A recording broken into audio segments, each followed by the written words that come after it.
कल्पना कीजिए आप अपने घर में बैठे हैं और बारिश हो रही है, लेकिन आपको इसकी आदत है। असम में बारिश कोई नई बात नहीं है।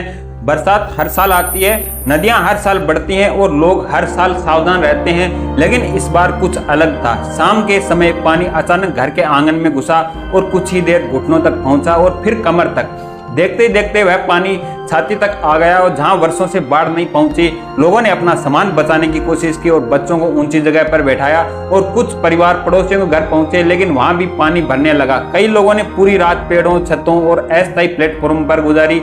ये केवल एक गांव की कहानी नहीं है, ये असम की उस वास्तविकता की कहानी है जहां हर साल बाढ़ आती है, घर बहते हैं, लोग डूबते हैं, सड़कें टूटती हैं, लोग राहत शिविरों में जाते हैं और सरकार अगले साल बेहतर तैयारी का वादा करती है और फिर अगली बरसात आती है और कहानी दोबारा शुरू हो जाती है।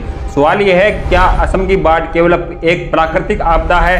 क्या इसे रोका नहीं जा सकता? क्या बांध और तटबंध इसका समाधान है? और अगर सरकार वर्षों से असम को फ्लड फ्री बनाने का वादा कर रही है, तो आज भी लाखों लोग बाढ़ से क्यों जूझ रहे हैं?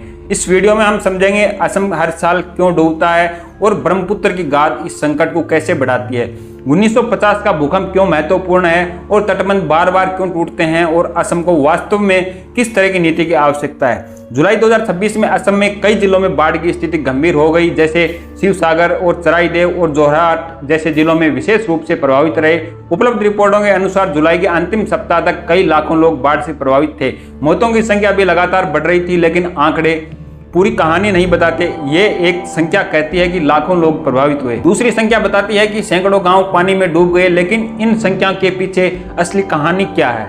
एक किसान की जिसकी धान की फसल बर्बाद हो गई, एक परिवार की जिसका घर नदी के किनारे से गायब हो गया, एक बच्चे की जो कई दिनों तक स्कूल नहीं जा पाया, और उन बुजुर्गों की कहानी जिन्होंने अपने जीवन में ऐसी बाढ़ पहले कभी नहीं देखी हो। असम के लोगों के लिए बाढ़ केवल पानी का आना नहीं है, और बाढ़ का अर्थ है कि रोजगार का रुकना, बीमारी का फैलना और पीने के पानी का संकट और मवेशियों का मरना, फसल का नुकसान और महीनों तक सामान्य जीवन का ठप हो जाना। कई जगहों पर राहत शिविर बनाए जाते हैं, नावों से लोगों को निकाला जाता है और भोजन और दवाइयां बांटी जाती हैं, लेकिन राहत किसी समस्या का स्थायी समाधान नहीं होता, और राहत उस समय की मदद है जब संकट आ चुका है। असम को आवश्यकता है ऐसी व्यवस्था की जो संकट आने से पहले नुकसान को कम कर सके। असम का भूगोल इसी कहानी का जो असम का भूगोल है उसके बारे में हम बात करते हैं। राज्य के उत्तर में हिमालय और पूर्व में पहाड़ी क्षेत्र और ब्रह्मपुत्र नदी तिब्बत से निकल कर अरुणाचल प्रदेश के रास्ते असम में प्रवेश करती है। इसके अलावा बराक नदी और अनेक छोटी छोटी बड़ी सहायक नदियां राज्य के जलतंत्र का हिस्सा हैं। जब पहाड़ों पर बारिश होती है तो पानी ढलान से तेजी से गति करता है और ये पानी छोटी छोटी नदियों और नालों और सहायक नदियों के माध्यम से ब्रह्मपुत्र में और बराक नदी में पहुंचता है, और असम का बड़ा हिस्सा निचले मैदान में स्थित है, इसलिए पहाड़ों से आने वाला पानी यहाँ फैलने लगता है। और इसे ऐसे समझिए, अगर आप एक गिलास में तेजी से पानी डालते हैं तो वह तुरंत बाहर निकलने की कोशिश करता है, लेकिन अगर उसी गिलास में नीचे मिट्टी, रेत और पत्थर जमा होने लगे और तो पानी अंदर रखने की जगह भी कम हो जाएगी और थोड़ी देर बाद वह पानी बाहर फैल जाएगा। ब्रह्मपुत्र के साथ भी कुछ ऐसा ही होता है। नदी केवल पानी नहीं लाती, वह अपने साथ मिट्टी, रेत, चट्टानों के कण और भारी मात्रा में सेडिमेंट यानी गाद भी लाती है। यही गाद असम की बाढ़ की समस्या का सबसे महत्वपूर्ण हिस्सा है, और ब्रह्मपुत्र दुनिया की सबसे शक्तिशाली और जटिल नदियों में से एक है। इसका रास्ता अत्यंत पहाड़ी और भौगोलिक रूप से अस्थिर है और क्षेत्र से होकर गुजरता है। पहाड़ों में भूस्खलन होते हैं, बारिश मिट्टी को काटती है और भूकंपीय गतिविधियों के कारण चट्टानें टूटती हैं। यह सब सामग्री नदी में पहुंचती है और ऊंचाई वाले क्षेत्रों में नदी तेज गति से बहती है और तेज बहाव के कारण नदी बड़ी मात्रा में गाद के साथ अपने आगे ले जाती है। लेकिन जैसे ही नदी असम के अपेक्षाकृत सपाट मैदानों में पहुंचती है, उसकी गति कम हो जाती है, और जब पानी की गति कम हो जाती है तो वह अपने साथ लाई हुई गाद को नीचे छोड़ने लगता है और धीरे धीरे नदी का जल स्तर ऊपर उठता है। नदी में पानी रखने की क्षमता घटती जाती है और फिर सामान्य से अधिक बारिश भी अगर नदी में आती है तो वह खतरे के निशान से ऊपर पहुंच जाएगी। अगर उसी समय पहाड़ी क्षेत्रों में भारी वर्षा हो रही है और कई सहायक नदियां उफान पर हों तो नदी में पहले से ही गाद जमा हो जाती है और पानी के जो पानी आता है वो बाहर फैलने के अलावा उसके पास कोई रास्ता नहीं बचता है। और बाढ़ केवल नदी के किनारे रहने वालों तक सीमित नहीं रहती, पानी खेतों और गांवों और सड़कों और शहरों की ओर बढ़ने लगता है। यही कारण है कि किसी एक स्थान पर बारिश कम होने के बावजूद भी वहां बाढ़ आ सकती है, क्योंकि नदी का पानी बहुत दूर पहाड़ी क्षेत्रों से आया हो सकता है। असम की बाढ़ का इतिहास समझने के लिए हमें वर्ष 1950 को याद करना जरूरी है। 15 अगस्त 1950 15 अगस्त 1950 को असम और आसपास के क्षेत्रों में एक अत्यंत शक्तिशाली भूकंप आया और इस भूकंप से भारी भूस्खलन हुए और बड़ी मात्रा में मिट्टी, चट्टानें और नदियां में जा गिरी। इसका असर केवल उस दिन तक ही सीमित नहीं रहा। भूकंप के बाद नदी तंत्र में कई बदलाव आए और अनेक स्थानों पर गाद जमा हो गई। नदी का तल ऊंचा हुआ और नदी का बहाव अत्यधिक अस्थिर हो गया। जब नदी का रास्ता गाद और मलबे से भरता है तो पानी नया रास्ता खोजता है। इसी कारण नदी अपना मार्ग बदल सकती है और कभी वह किसी नए क्षेत्र में फैलती है और कभी पुराने क्षेत्रों में पानी का पैटर्न बदल जाता है। इसका अर्थ यह है कि जो गांव वर्षों तक सुरक्षित समझे जाते थे वे अचानक बाढ़ की नई चपेट में आ सकते हैं और जो स्थान पहले से हर साल डूबते हैं वहां कुछ वर्षों तक अपेक्षाकृत कम पानी आ सकता है। इसीलिए असम में पुराने अनुभव हमेशा भविष्य की गारंटी नहीं देते और किसी परिवार ने यदि 50 वर्षों तक अपने घर में बाढ़ नहीं देखी है तो इसका अर्थ यह नहीं कि वह स्थान हमेशा सुरक्षित है। नदी जीवित प्रणाली है, वह स्थिर पाइपलाइन नहीं है। उसका मार्ग, तल, किनारा और भाव समय के साथ बदलते रहते हैं। अब इस समस्या में एक और परत जुड़ गई, जलवायु परिवर्तन। जलवायु परिवर्तन का अर्थ है केवल तापमान बढ़ना नहीं है, इसका प्रभाव बारिश के पैटर्न में भी पड़ता है। कई क्षेत्रों में बारिश लंबे समय तक हल्की हल्की होने के बजाय कम अवधि में बहुत तेज बारिश हो जाती है। तो जब बड़ी मात्रा में पानी और कुछ घंटों के भीतर गिरता है तो जमीन उसे धीरे धीरे सोख नहीं पाती और नदियां अचानक भर जाती हैं। सहायक नदियां तेज हो जाती हैं और पहाड़ों से पानी और मलबा नीचे आने लगता है। फिर भी यदि मिट्टी पहले से गीली हो और जंगल कम हो चुके हों तो नदी का तल गाद से भरा हो और बाढ़ का खतरा और बढ़ जाता है। 2026 की बाढ़ के दौरान नागालैंड और ऊपरी असम के कुछ क्षेत्रों में कम समय में अत्यधिक वर्षा की रिपोर्ट सामने आई। ऐसे रेनफॉल इवेंट स्थानीय नदी के जलस्तर को बहुत तेजी से बढ़ा सकते हैं। यहाँ ये जरूरी बात समझिए, जलवायु परिवर्तन अकेला कारण नहीं है। असम का भूगोल पहले से बाढ़ के अनुकूल है, लेकिन बदलते मौसम के कारण वहीं प्राकृतिक जोखिम अधिक तीव्र और अनिश्चित हो सकता है। पहले किसी क्षेत्र में बाढ़ आने में 2 या 3 दिन लगते थे, अब कुछ घटनाओं में जलस्तर कुछ घंटों में ही खतरनाक स्तर पर पहुंच जाता है और जब लोगों की तैयारी का समय कम मिलता है तो नुकसान अधिक होता है। जंगल बारिश के पानी को रोकने में महत्वपूर्ण भूमिका निभाते हैं। पेड़ों की जड़ों जो मिट्टी को बांध कर रखती हैं, जंगल की जमीन पानी को धीरे धीरे सोखती है और पत्तियां बारिश की बूंदों की गति कम करती हैं और पानी के बहाव को नियंत्रित करती हैं। जब जंगल काटे जाते हैं तो ये प्राकृतिक सुरक्षा कमजोर हो जाती है और बारिश का पानी तेजी से ढलानों की ओर नीचे आता है। मिट्टी बहती है और नदी में पहुंचती है, इसे सेडिमेंट की मात्रा भी बढ़ती है। खनन और निर्माण गतिविधियों में इस समस्या को भी प्रभावित कर सकती है। पहाड़ी क्षेत्रों में मिट्टी और चट्टानों की अस्थिरता बदलती है और यदि पर्यावरणीय नियमों का पालन न हो तो भारी बारिश के समय मलबा नदियों में पहुंच सकता है। इसका अर्थ यह नहीं कि हर निर्माण परियोजना गलत है।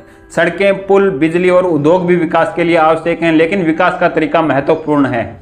यदि किसी परियोजना में जल निकासी, ढलान की स्थिरता और जंगलों की भरपाई और नदी तंत्र का बढ़ाव सही अध्ययन नहीं किया गया हो तो वह परियोजना भविष्य में आपदा का खतरा बढ़ सकती है। असम में प्रश्न विकास बनाम पर्यावरण का नहीं होना चाहिए। प्रश्न यह होना चाहिए कि विकास कैसे हो और जिससे लोगों की सुरक्षा और प्रकृति दोनों बच सकें। बाढ़ रोकने के लिए असम में लंबे समय से तटबंध बनाए जाते हैं और तटबंध का विचार सरल है। नदी के किनारे मिट्टी, पत्थर और अन्य सामग्रियों की ऊंची दीवार बना दी जाए ताकि नदी का पानी बाहर न निकल सके। सामान्य जलस्तर के समय यह व्यवस्था प्रभावी लग सकती है, लेकिन बड़ी बाढ़ के समय तटबंधों पर बहुत अधिक दबाव पड़ता है और पानी दीवार से ऊपर जा सकता है। दीवार के नीचे से मिट्टी कट सकती है। किसी एक कमजोर स्थान से पानी घुसने पर पूरा क्षेत्र संकट में आ सकता है। तटबंध नदी को रोकने के साथ साथ उसे प्राकृतिक फैलाव को भी सीमित कर देते हैं। जबकि नदी को जगह नहीं मिलती है तो वह अत्यधिक ऊर्जा के साथ किनारों पर दबाव डाल सकती है और कुछ मामलों में तटबंध टूट जाते हैं और पानी अचानक तेज गति से गांवों में प्रवेश करता है। यह सामान्य बाढ़ से अधिक विनाशकारी हो सकता है। समस्या केवल तटबंध बनाने की नहीं है, समस्या है उसकी गुणवत्ता, डिजाइन और रखरखाव और निगरानी और स्थानीय परिस्थितियों के अनुसार योजना। यदि किसी क्षेत्र में हर साल तटबंध की मरम्मत होती है लेकिन हर बड़ी बाढ़ के बाद वह फिर से टूट जाता है तो केवल मरम्मत का काम पर्याप्त नहीं कहा जा सकता। हर परियोजना का स्वतंत्र तकनीक ऑडिट होना चाहिए। लोगों को यह पता होना चाहिए कि तटबंध की ऊंचाई कितनी और उसकी सुरक्षा क्षमता क्या है, किस एजेंसी की जिम्मेदारी है और इसका निरीक्षण कब हुआ। सार्वजनिक धन से बने इंफ्रास्ट्रक्चर की सुरक्षा जानकारी सार्वजनिक होनी चाहिए। एक आम सुझाव यह भी दिया जाता है कि नदी से गाद निकालने के लिए बड़े पैमाने पे जो ड्रेजिंग सिस्टम है वो प्रणाली अपनानी चाहिए। ड्रेजिंग का अर्थ है मशीनों से नदी के तल का जो सेडिमेंट है उसको निकालना और कुछ विशेष स्थानों पर ड्रेजिंग उपयोगी हो सकती है। उदाहरण के लिए किसी पुल के नीचे जल प्रवाह बाधित हो रहा हो, किसी बंद चैनल को पुनः खोलना हो या किसी संवेदनशील स्थान पर स्थानीय जोखिम घटना हो। लेकिन पूरे ब्रह्मपुत्र नदी तंत्र को ड्रैगिंग करके बाढ़ समाप्त कर देना एक व्यावहारिक समाधान नहीं है। नदी में गाद लगातार आती रहती है। यदि ऊपर के पहाड़ों और सहायक नदियों के जो सेडिमेंट आना जारी हैं तो निकाली गई गाद जगह और फिर से बढ़ जाती है। ड्रेजिंग बहुत महंगी होती है, इससे पर्यावरणीय प्रभाव भी हो सकते हैं। नदी की प्राकृतिक संरचना में अचानक बदलाव के किनारों के साथ कटाव बढ़ सकता है, जलीय जीवन प्रभावित हो सकता है। इसलिए ड्रेजिंग को जादुई समाधान की तरह प्रस्तुत करने के बजाय स्थानीय वैज्ञानिक अध्ययन के आधार पर सीमित और लक्षित उपाय के रूप में देखना चाहिए। बाढ़ से होने वाले जो नुकसान है उसको कम करने का सबसे महत्वपूर्ण उपाय यह तय करना कि कहाँ निर्माण होना चाहिए और कहाँ नहीं। नदी के आसपास का क्षेत्र फ्लड प्लेन कहलाता है। यह वह भूमि है जहां बाढ़ के समय पानी फैल सकता है। यदि फ्लड प्लेन में बिना योजना के घर और सड़कें और बाजार और बड़े निर्माण बनते जाएं तो बाढ़ के समय नुकसान स्वाभाविक रूप से बढ़ेगा। और जो फ्लड प्लेन जोन है और जोखिम के आधार पर क्षेत्रों को अलग किया जाना चाहिए। अत्यधिक जो जोखिम वाले स्थान है जहां अस्थायी निर्माण सीमित हो और जो मध्यम जोखिम वाले क्षेत्र हैं वहां विशेष ऊंचाई और सुरक्षा मानकों के साथ निर्माण हो। और जो अपेक्षाकृत कम जोखिम वाले क्षेत्र हैं जहां नियंत्रित विकास की अनुमति हो। और भारत में फ्लड प्लेन जोनिंग के लिए जो दिशा निर्देश मौजूद हैं, केंद्रीय जल आयोग के जो फ्लड मैनेजमेंट गाइडलाइन में बाढ़ मैदानी नक्शे और जोखिम क्षेत्रों का विभाजन और राज्य स्तर पर कानून बनाने की आवश्यकता पर जोर दिया गया है। लेकिन कानून बनाना ही पर्याप्त नहीं है, नक्शे सही होने चाहिए और स्थानीय लोगों को जानकारी दी जानी चाहिए। निर्माण अनुमति प्रणाली पारदर्शी होनी चाहिए और नियमों का उल्लंघन करने पर कार्रवाई भी होनी चाहिए। यदि सरकार लोगों को जोखिम वाले क्षेत्र में बसने देती है और बाद में हर साल राहत देती है तो ये आपदा प्रबंधन नहीं बल्कि आपदा के बाद की प्रतिक्रिया है। बेहतर व्यवस्था यह होगी कि लोगों की सुरक्षित स्थानों पर बसाने और घरों को ऊंचा करने की और आजीविका के विकल्प उपलब्ध कराने की योजना साथ साथ बनाई जाए। अब सवाल ये आता है कि यदि बाढ़ पूरी तरह रोकी नहीं जा सकती तो क्या किया जाए।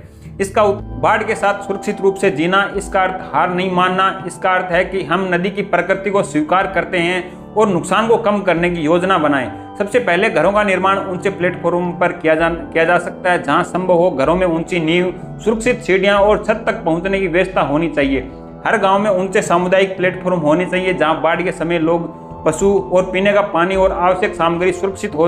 इन प्लेटफॉर्म पर केवल शेड बनाकर काम पूरा नहीं किया होगा। जहां शौचालय, स्वच्छ पानी और प्राथमिक स्वास्थ्य और सुविधा और सौर ऊर्जा जैसी संचार व्यवस्था भी होनी चाहिए। दूसरा महत्वपूर्ण उपाय है अर्ली वार्निंग सिस्टम। लोगों को केवल यह बताना पर्याप्त नहीं है कि नदी का जल स्तर बढ़ रहा है। चेतावनी स्थानीय भाषा में और समय पर और स्पष्ट निर्देशों के साथ होनी चाहिए। ये आपदा प्रबंधन केवल जिला मुख्यालय की जिम्मेदारी नहीं हो सकता। हर पंचायत में स्थानीय आपदा प्रबंधन दल होना चाहिए। इस दल को पता होना चाहिए कि गांव में सबसे ऊंचे और सुरक्षित स्थान कौन से हैं, कितनी नावें उपलब्ध हैं, नाव चलाने वाले प्रशिक्षित लोग कौन हैं और किस परिवार में बुजुर्गों या दिव्यांग या छोटे बच्चे हैं। दवाइयाँ और पीने का पानी कहाँ रखा गया है, किस रास्ते से राहत शिविर तक पहुँचा जा सकता है, बिजली बंद करने और संचार बनाए रखने की प्रतिक्रिया क्या है। हर वर्ष मानसून से पहले मॉक ड्रिल होनी चाहिए। लोगों को केवल बाढ़ के दौरान निर्देश देने की तैयारी नहीं होती है, तैयारी अभ्यास से शुरू होती है। स्कूलों में बच्चों को बाढ़ सुरक्षा, स्वच्छ पानी और सांप के काटने से बचाव और आपातकालीन संपर्क के बारे में सिखाया जा सकता है। स्थानीय नाविकों और युवाओं को प्राथमिकता खोज एवं बचाव प्रशिक्षण दिया जा सकता है। जब बाढ़ आती है तो राहत व्यवस्था जीवन बचाने का सबसे पहला माध्यम बन जाती है। लेकिन राहत की गुणवत्ता वितरण में कई समस्याएं सामने आती हैं। कहीं भोजन देर से पहुंचता है, कहीं पीने का पानी पर्याप्त नहीं होता, कहीं राहत सामग्री उन लोगों तक पहुंचती है जो पहले से सुरक्षित हैं, जबकि दूर दराज के परिवार इंतजार करते रहते हैं। हर राहत शिविर में लोगों की डिजिटल और भौतिक सूचना होनी चाहिए। भोजन, दवाइयों और पानी की मात्रा सार्वजनिक रूप से दर्ज होनी चाहिए। पंचायती स्वयंसेवी संगठन और स्थानीय नागरिक निगरानी में शामिल किए जाने चाहिए। राहत सामग्री की पैकिंग और गुणवत्ता की जांच होनी चाहिए। बाढ़ के समय जो बीमारियों का खतरा बढ़ता है, इसलिए केवल भोजन बांटना पर्याप्त नहीं है। कैलोरीन टेबलेट, ORS और मच्छरदानी, सैनिटरी उत्पाद और बच्चों का भोजन और आवश्यक दवाएं भी उपलब्ध होनी चाहिए। मानसिक स्वास्थ्य पर भी ध्यान देना जरूरी है। घर और आजीविका और खोने वाले लोगों को केवल आर्थिक नहीं, भावनात्मक सहायता की भी आवश्यकता होती है। अब कुछ सीधे सवाल पूछने चाहिए। यदि हर साल बाढ़ आती है तो क्या केवल राहत बजट पर्याप्त है? यदि कोई तटबंध बार बार टूटता है, उसकी डिजाइन और गुणवत्ता की स्वतंत्रता जांच क्यों नहीं होती? यदि नदी का मार्ग बदल रहा है तो पुराने फ्लड मैप पर निर्भरता क्यों जारी रहती है? यदि जलवायु परिवर्तन के कारण बारिश अधिक अनिश्चित हो रही है तो अर्ली वार्निंग सिस्टम गांव स्तर पर क्यों नहीं पहुंचता? यदि जोखिम वाले क्षेत्रों में निर्माण हो रहा है और फ्लड प्लेन जोनिंग का प्रभावी कानून क्यों नहीं लागू होता है? क्या बाढ़ को केवल प्राकृतिक आपदा कहकर मानव निर्मित गलतियों की जिम्मेदारी से बचा जा सकता है? भूगोल को बदला नहीं जा सकता, लेकिन प्लानिंग बदली जा सकती है, जंगलों की सुरक्षा की जा सकती है और निर्माण को नियंत्रित किया जा सकता है। तटबंधों की गुणवत्ता सुधारी जा सकती है, चेतावनी प्रणाली मजबूत की जा सकती है और लोगों को सुरक्षित स्थानों पर बसाने की दीर्घकालिक योजना बनाई जा सकती है। यह समस्या केवल सरकार की जिम्मेदारी नहीं है, लेकिन इसका अर्थ यह भी नहीं कि सारी जिम्मेदारी जनता पर डाल दी जाए। आम लोग कुछ कदम उठा सकते हैं। घर में एक फ्लड इमरजेंसी किट तैयार रखें। इसमें टॉर्च, पावर बैंक, जरूरी दवाइयाँ, प्राथमिक उपचार सामग्री, सूखा भोजन और पीने का पानी और जरूरी दस्तावेज जो वाटरप्रूफ कॉपीज और कुछ नगद धनराशि हो सकती है। परिवार के सभी सदस्यों को पता होना चाहिए कि बाढ़ के समय कहाँ जाना है और बिजली की तारों और तेज बहते पानी से दूर रहना है और बाढ़ के पानी में पैदल या वाहन से जाने का जोखिम न लें, क्योंकि पानी के नीचे गड्ढे और खुले नाले और टूटे हुए रास्ते हो सकते हैं। बिना पुष्टि के अफवाहें न फैलाएं। केवल प्रशासन, मौसम विभाग और विश्वसनीय स्थानीय स्रोतों से मिली जानकारी पर भरोसा करें। लेकिन याद रखें, व्यक्तिगत तैयारी सरकार की जिम्मेदारी का विकल्प नहीं है। ये एक गरीब परिवार से उम्मीद नहीं की जा सकती। वह अपने दम पर पूरी आपदा व्यवस्था बना लेगा। सुरक्षित घर, मजबूत पुल और समय पर चेतावनी और राहत की व्यवस्था राज्य की भी जिम्मेदारी होती है। दुनिया के कई देश प्राकृतिक आपदाओं से जूझते हैं। जापान भूकंप, सुनामी और तूफानों का सामना करता है। वहाँ आपदा प्रबंधन केवल आपदा आने के बाद शुरू नहीं होता। भवन निर्माण नियम, अभ्यास, चेतावनी प्रणाली और जन जागरूकता रोजमर्रा की प्रशासनिक व्यवस्था का हिस्सा है। असम की परिस्थितियों जापान से अलग हैं। दोनों क्षेत्रों का भूगोल और आपदा प्रकार समान नहीं है। फिर भी एक महत्वपूर्ण सीख ली जा सकती है। प्राकृतिक आपदा को पूरी तरह रोकना हमेशा संभव नहीं होता, लेकिन उसके कारण होने वाली मौतों और नुकसान को कम किया जा सकता है। इसके लिए विज्ञान, प्रशासन और स्थानीय समुदाय को साथ काम करना होगा। सिर्फ बड़े बड़े प्रोजेक्ट पर्याप्त नहीं होंगे। छोटी लेकिन लगातार चलने वाली तैयारियां अधिक प्रभावी हो सकती हैं, जैसे सही चेतावनी, ऊंचे आश्रय स्थल, प्रशिक्षित स्थानीय दल और जिम्मेदारी भूमि उपयोगी नीति। असम की बाढ़ केवल पानी की कहानी नहीं है, ये भूगोल की कहानी है। ये ब्रह्मपुत्र की शक्ति की कहानी है। ये गाद और भूस्खलन और बदलते मौसम की कहानी है। ये जंगलों, तटबंधों निर्माण और सरकारी नीतियों की कहानी है। और सबसे अधिक ये उन लोगों की कहानी है जो हर साल अपना जीवन दोबारा शुरू करते हैं। हमें ये समझना होगा कि असम को फ्लड फ्री बनाना शायद सही लक्ष्य नहीं है। सही लक्ष्य होना चाहिए असम को फ्लड सेफ बनाना। ऐसा असम जहां बाढ़ आए लेकिन लोग समय पर सुरक्षित स्थान पर पहुंच जाएं। ऐसा असम जहां घर पानी में बहने के बजाय ऊंची और मजबूती नींव पर बने हो।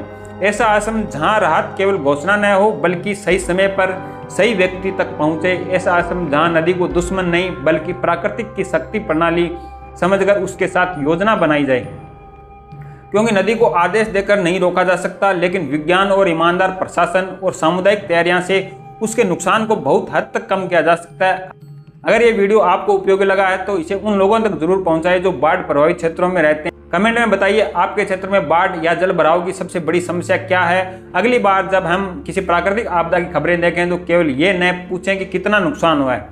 क्या हम अगली आपदा के लिए सचमुच तैयार हैं? अगला वीडियो किस पर बनाया जाए, आपकी क्या राय है? कमेंट बॉक्स में जरूर बताएं। जय हिंद, वंदे मातरम।